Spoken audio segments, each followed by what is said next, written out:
आज हम आप लोगों को जीनोम के बारे में बताएंगे। तो पूरी जानकारी के लिए मेरा पूरा वीडियो देखिए। चलिए सबसे पहले परिभाषा जान लेते हैं जीनोम की। तो किसी जीव अथवा कोशिका में उपस्थित सभी गुणसूत्रों के डीएनए में न्यूक्लियोटाइड क्रम के रूप में संग्रहित जैविक सूचनाएं ही उसका जीनोम है। न्यूक्लियोटाइड क्रम यानी न्यूक्लियोटाइड सीक्वेंस, अथवा दूसरी परिभाषा को देखा जाए तो जीवों के शरीर की प्रत्येक कोशिका में पाए जाने वाले सभी जीन्स सम्मिलित रूप से जीनोम कहलाते हैं।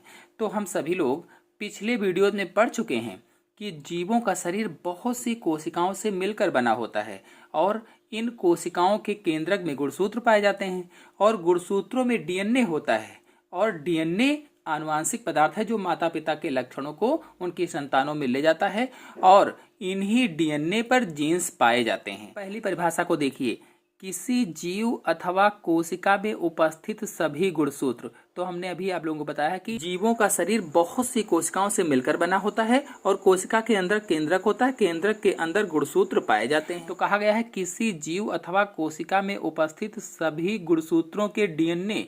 तो गुणसूत्रों पर डीएनए पाए जाते हैं। जो गुणसूत्र होता है वो डीएनए का बना होता है। तो डीएनए में न्यूक्लियोटाइड क्रम, न्यूक्लियोटाइड जो होते हैं उनका क्रम जो होता है, जो सीक्वेंस होता है, उसके रूप में संग्रहित जैविक सूचनाएं ही जीनोम होती हैं। यानी उसके रूप में इकट्ठा जो जैविक सूचनाएं होती हैं उन्हीं को जीनोम कहा जाता है। न्यूक्लियोटाइड नहीं जानते हैं, डीएनए नहीं जानते हैं, गुणसूत्र नहीं जानते हैं, तो मेरे चैनल में इन सब पर वीडियो अपलोडेड है, आप लोग जाकर के पिछले वीडियोस को देख सकते हैं। अब दूसरी परिभाषा और भी सरल है, जिसमें कहा गया है कि जीवों की हर कोशिका में पाए जाने वाले टोटल जीन्स मिलकर जीनोम बनाते हैं। जीवों की हर कोशिका में पाए जाने वाले सभी जीन्स सम्मिलित रूप से मिलकर के क्या बनाते हैं? जीनोम बनाते हैं, या उसे ही जीनोम कहा जाता है। जैसे मानव में देखा जाए तो मनुष्य में या मनुष्य की प्रत्येक कोशिका में 46 गुणसूत्र पाए जाते हैं। प्रत्येक कोशिका का मतलब है कि हर एक कोशिका में 46 गुणसूत्र होते हैं। प्रत्येक यानी हर एक कोशिका में, या कहें तो एक कोशिका में 46 गुणसूत्र पाए जाते हैं और इन सभी गुणसूत्रों पर लगभग 30,000 सक्रिय और अक्रिय जीन्स होते हैं। यानी ये जो सभी 46 गुणसूत्र होते हैं इन पर लगभग 30,000 सक्रिय और अक्रिय जीन, मतलब 46 गुणसूत्रों पर लगभग में 30,000 जीन्स होते हैं, जिनमें से कुछ एक्टिव होते हैं और कुछ इनएक्टिव होते हैं। अब यदि इनमें न्यूक्लियोटाइड की संख्या देखी जाए तो इनमें न्यूक्लियोटाइड की कुल संख्या 3 बिलियन होती है, 3 बिलियन। और इन्हीं न्यूक्लियोटाइड सीक्वेंस के रूप में जैविक सूचनाएं जीनोम कहलाती हैं। तो जीवन की विशिष्टता जीनोम से है। प्रत्येक जीव में एक जीनोम होता है जिसमें जीव के जीवित रहने संबंधी आवश्यक निर्माण व रख रखाव क्रियाओं की जैविक सूचनाएं निहित रहती हैं। जो जीनोम होता है इसमें क्या निहित रहता है? जीव के जीवित रहने संबंधित आवश्यक निर्माण और रख रखाव कैसे किया जाए, आवश्यक क्रियाएं जो होती हैं, इनकी सब की सूचनाएं उसमें निहित रहती हैं। अब हम ये कह सकते हैं कि सभी कोशिकीय जीवों में जीनोम्स डीएनए के बने होते हैं। ये हम कह सकते हैं कि जो सभी कोशिकीय जीव होते हैं उनमें जीनोम्स क्या है? डीएनए का बना होता है। बता दें कि कुछ विषाणुओं में आरएनए जीनोम्स भी पाए जाते हैं। यानी कुछ ऐसे विषाणु होते हैं जिनमें आरएनए जीनोम्स पाए जाते हैं। इस प्रकार से कहें तो एक जीनोम में जैविक सूचनाएं जो होती हैं वो डीएनए अथवा आरएनए के न्यूक्लियोटाइड्स के सीक्वेंस के संकेत के रूप में पाई जाती हैं। तो किसी जाति की एक आबादी के सभी जीवों के जीनोम मिलकर जीन पूल बनाते हैं। अगर परिभाषा पूछी जाए जीन पूल क्या है तो आप बताएंगे किसी जाति के एक आबादी के सभी जीवों के जीनोम मिलकर के जीन पूल का निर्माण करते हैं। अब एक परिभाषा और पूछी जाती है कि जीनोमिक्स क्या है? जीनोमिक्स क्या है? तो प्राणी के पूरे जीनोम के नए मानचित्र अथवा कहिए मैपिंग या नक्शा, विकास, इसका कार्य प्रभाव, श्रृंखला तथा इन सभी का कंप्यूटर द्वारा विश्लेषण ही जीनोमिक्स कहलाता है। तो जीनोमिक्स क्या होगा कि जो जीव है उसके पूरे जीनोम के नए मानचित्र या नक्शा, उसका विकास इसका कार्य प्रभाव क्या है, श्रृंखला तथा इन सभी का कंप्यूटर द्वारा विश्लेषण जो होता है उस सब को मिलाकर के जीनोमिक्स कहलाता है। इस शब्द का प्रयोग सबसे पहले थॉमस रोड्रिक ने किया था। थॉमस रोड्रिक ने सन 1986 में जीनोमिक्स शब्द का प्रयोग किया था। चलिए अब मानव जीनोम के बारे में जान लेते हैं, अर्थात ह्यूमन जीनोम को समझ लेते हैं। तो मानव जीनोम दो भिन्न घटकों का बना होता है या दो कंपोनेंट्स का बना होता है। पहला केंद्रकीय जीनोम और दूसरा माइटोकॉन्ड्रियल जीनोम। तो केंद्रकीय जीनोम या न्यूक्लियर जीनोम को पहले समझ लेते हैं। तो इस जीनोम में डीएनए में 3 अरब बीपी यानी बेस पेयर्स होते हैं।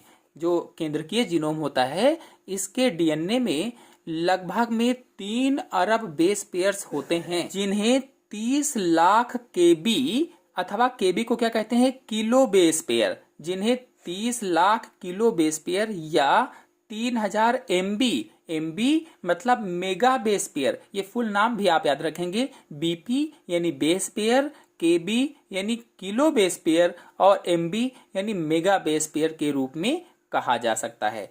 तो ये जो जीनोम होते हैं इन्हें इस मात्रक के रूप में व्यक्त करते हैं। तो केंद्रकीय जीनोम को 24 रेखीय यानी लाइनर डीएनए अणुओं में विभाजित किया जाता है। जो केंद्रकीय जीनोम होता है इसे 24 रेखीय डीएनए अणुओं के रूप में विभाजित किया जाता है, बांटा जाता है। सबसे छोटे अणु की लंबाई 55 MB, सबसे छोटा जो अणु होता है उसकी लंबाई कितनी, 55 MB यानी मेगा बेस पेयर जो होता है, तथा सबसे बड़े अणु की लंबाई 250 MB होती है। 250 MB यानी मेगा बेस पेयर, ये भी हो जाएगा। तो सबसे छोटा अणु 55 MB का और सबसे बड़ा अणु 250 MB का होता है। प्रत्येक अणु भिन्न गुणसूत्र में होता है। प्रत्येक अणु जो है इसमें से वो भिन्न यानी अलग अलग गुणसूत्रों में होता है।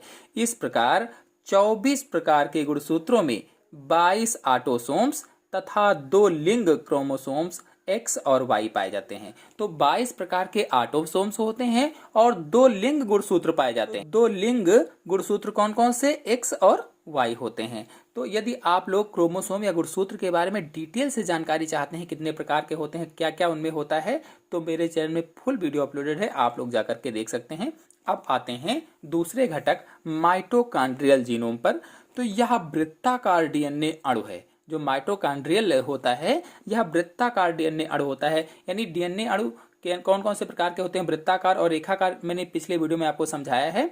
तो जो माइटोकॉन्ड्रियल जीनोम होता है ये वृत्ताकार डीएनए अणु होता है, जिसमें 16,569 बीपी अभी मैंने बताया था बेस पेयर्स होते हैं, जिसकी प्रतिलिपियां माइटोकॉन्ड्रिया में होती हैं। क्योंकि ये माइटोकॉन्ड्रिया में पाया जाता है इसलिए इसकी जो कॉपीज होती हैं वो भी माइटोकॉन्ड्रिया में भी होती हैं।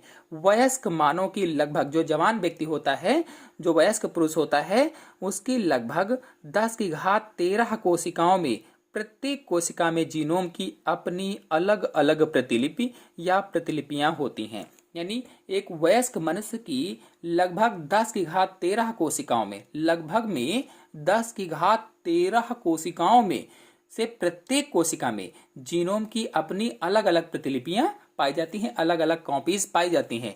लाल रुधिर कणिकाएं इनका अपवाद हैं। यानी लाल रुधिर कणिकाओं में ये नहीं होता है, इसलिए क्या कहा कि ये इनका अपवाद है, क्योंकि उनमें परिपक्व अवस्था में केंद्रक नहीं होता है। यानी जब परिपक्व हो जाती हैं, मेच्योर हो जाती हैं, तो उनमें केंद्रक नहीं होता। और जब केंद्रक नहीं होगा तो जीनोम कहाँ से बन जाएगा, क्योंकि केंद्रक के अंदर ही क्रोमैटिन, और क्रोमैटिन के अंदर जो क्रोमैटिन ही गुणसूत्र होता है, और गुणसूत्रों में ही डीएनए फिर जीन्स पाया जाता है, इसलिए वहां पर नहीं होता है। तो जो लाल रुधिर कणिकाएं होती हैं या रेड ब्लड कॉर्पल्स होती हैं, आरबीसी होती हैं, इनमें हीमोग्लोबिन पाया जाता है जो हमारे शरीर में ऑक्सीजन का परिवहन करता है। तो ये जो परिपक्व हो जाती हैं, मेच्योर हो जाती हैं, तो इनमें केंद्रक नहीं होता है, इसलिए इनमें जीनोम नहीं पाया जाता। कौन सा, माइटोकॉन्ड्रियल जीनोम इसमें नहीं पाया जाता है। तो मानव जीनोम 2 प्रकार का हुआ या 2 घटक हुए, इसके 2 कंपोनेंट्स हुए। पहला केंद्रकीय जीनोम या न्यूक्लियर जीनोम और दूसरा है माइटोकॉन्ड्रियल जीनोम। दोनों के बारे में मैंने बताया।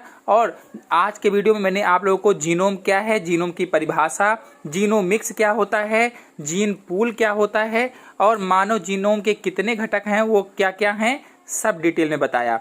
अगले वीडियो में आप लोगों को मानव जीनोम प्रोजेक्ट के बारे में बताएंगे। तो आशा है आप सभी लोगों को वीडियो समझ में आया होगा, पसंद आया होगा। यदि वीडियो अच्छा लगा हो तो लाइक और शेयर जरूर कीजिए। चैनल पर नए हैं तो चैनल को सब्सक्राइब भी कर लीजिए। धन्यवाद।